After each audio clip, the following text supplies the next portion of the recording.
those bezels should be illegal.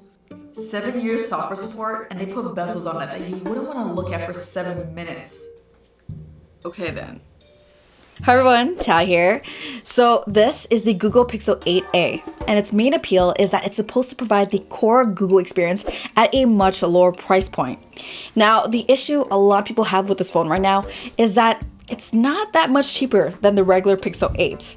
Depending on where you live, you can get the 8 for essentially the same price. For example, here in Canada, the 8 is literally on sale for $20 more directly from Google, making the 8A way less attractive. So, what gives? It's clearly intentional. Google doesn't care which phone you buy. They're still getting your money. If the launch of the 8A pushes you to spend a little more money on the 8, it's still a win for Google, right? Design-wise, it's got that same Pixel aesthetic, but with a plastic back instead of glass and a camera bar that's much more subtle. On the 8 and 8 Pro, the visor sticks out so much more, as you can see. Like the other Pixels though, I love that this phone doesn't wobble when you use it on a table because of that camera bar design. That's not the case with a lot of phones these days. Over on the front, the chunky bezels are a constant reminder that you are not using Google's best hardware.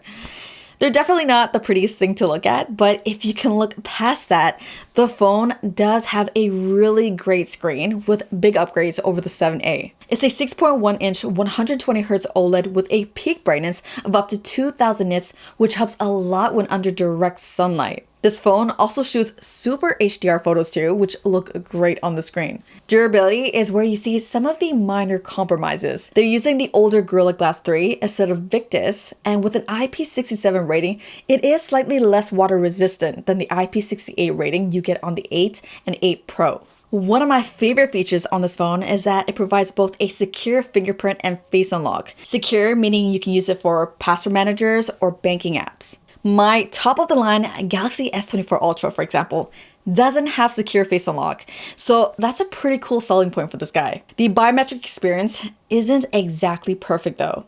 The face unlock is pretty much unusable in low light, and the flashing light under the optical fingerprint scanner can be rough on the eyes at night. Going from one of my favorite things about this phone to one of my least favorite, and it's the charging. From a dead battery, it takes about an hour and 45 minutes to fully charge this phone.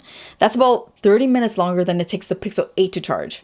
It also supports a wireless charging, but it's going to take well over 2 hours if you want to go that route. The 8 and 8 Pro both have a battery share feature that lets you charge earbuds or another phone on its back. Heads up, the 8A doesn't let you do that.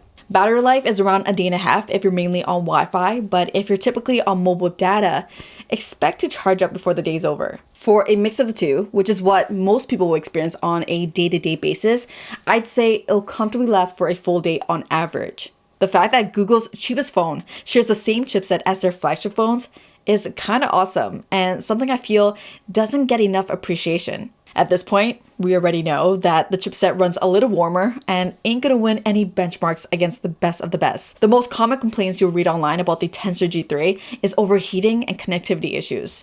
I did experience some of that myself on the Pixel 8, but so far, the 8A has been pretty much perfect for both phone calls and mobile data. It's not really suited for extended gaming, but for everything else, it's more than capable and still ultra responsive. Now, for the most part, I'm a fan of the Pixel software experience. It's clean, simple, full of smart features, and just easy to just pick up and start using with only a handful of Google apps pre-installed. One of the things I always do on my new Galaxy phones is uninstall all the apps and services I don't use, so it's nice not having to do that here. My only real nitpicks is that I can't remove the at a glance and search widget. Those two widgets alone take up like 30% of the screen. So you're pretty limited in terms of customizing your home screen layout unless you switch to a third-party launcher. I've also run into several games that don't use the entire screen. So you end up with this off-center, non-symmetrical layout that just looks and feels messy. On Galaxy phones, you have the option to force apps to wrap around the camera cutout. Google ultimately leaves it up to the developer. And this is fairly minor, but what's up with the corner radius on apps when you're in split screen? I get trying to match the corner radius of the phone, but this just looks off and feels like a waste of space to me. So AI is everywhere these days. And of course, Google has several AI-powered features that I'm sure you've seen plenty of ads for. They come off a little gimmicky, but some of the stuff is actually sort of useful. Circle to search, which we first saw with the Galaxy S24, it's available for the Pixels too.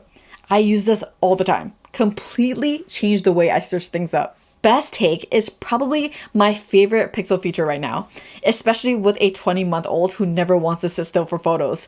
This could be a game changer for a lot of people. I'm not all that crazy about Magic Eraser, but it does come in handy once in a while. Same with Magic Editor. I'm not that big on generative AI, and the loading times really kills the experience in my opinion, but it's still a fun tool to have available right on your phone.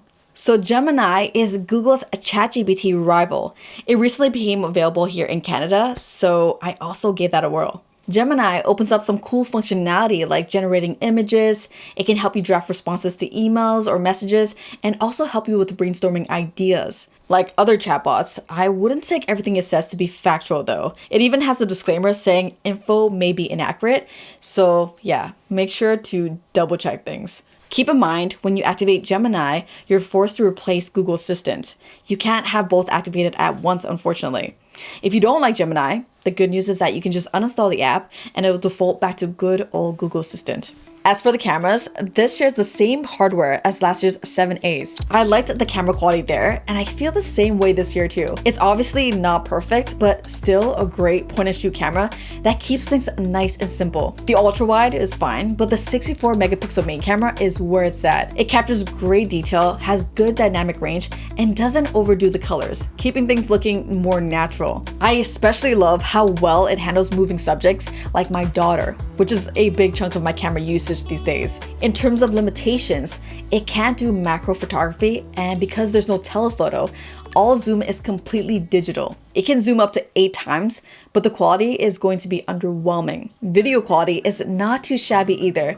It can shoot up to 4K 60 FPS, and the quality is very respectable. More than good enough for casual videography or even content creation with a decent lighting setup. Google really took the shine away from the 8A and almost devalued it by discounting the regular Pixel 8 so heavily. If you're choosing between the two and the 8 is just slightly more expensive, like $50 or something, I'd say go for the 8. Better yet, if you can hold off until later this year, wait until Google launches the Pixel 9 and make your decision then.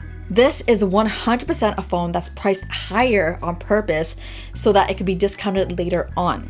When the 8A eventually goes on sale, that's when I'd recommend picking one up if you have your heart set on it. Sure, they could have priced this lower at launch, but we've seen this pricing strategy before. People just like getting deals, and just seeing a phone discounted by like 100 or 150 bucks off just makes it seem much more attractive. This phone at 350 or 400 is a killer deal, especially when you consider that it'll get OS and security updates for 7 years. It's a solid mid-range-ish phone with a lot going for it, as long as you can look past the chunky bezels and super slow charging. The charging is probably my biggest issue with it. Also, make sure you don't have any connectivity issues and try not to pay retail price for it, I guess. As usual, thank you so much for watching. Until the next one, I'm out of here. Bye!